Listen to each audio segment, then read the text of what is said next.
Hi everyone, my name is Michelle Passalacqua. My pronouns are she, her. I'm from Long Island, New York, and I'm a first semester SUMA student. My undergrad was in environmental studies and philosophy, and currently I work as a sustainability consultant at an engineering firm in Manhattan. I graduated from undergrad quite a few years ago, so I haven't been in school for a while. I'm really excited to be here. I've always really loved science and ecology, but it's not something I do in my professional life. So I'm excited to study it here.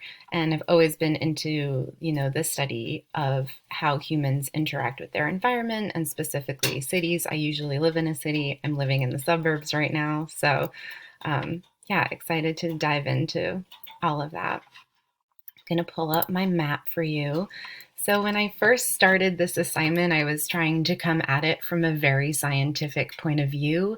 And then I kept hitting roadblocks. So I kind of scratched that and decided to really just think about cities in the way I interact with them. So starting off with vegetation, I broke it down into planned and unplanned. So planned are things like parks and green roofs, your street trees and community gardens. And then unplanned, you have your sidewalk weeds and your train track plants. Over the summer, I was waiting for the Long Island Railroad, and there was this like beautiful shrub that had flowers on it growing out of the tracks. And it was really, really nice and really beautiful to look at while waiting for the train. So then you have your buildings, your residential and commercial. Commercial could be retail and office.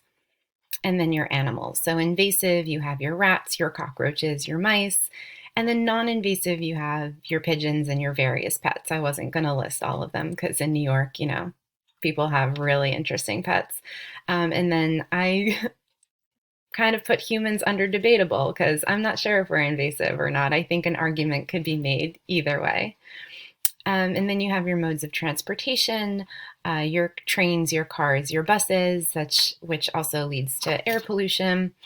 And then culture. So you have your institutional art, like your Broadway and your theaters, your museums, and then your non-institutional art, like your graffiti and your street art and your downtown, you know, your your your downtown scene. That's not, based out of a big theater or anything like that. Yeah, so that's kind of how I think of a city and how I interact with a city, and that's my map. Thanks.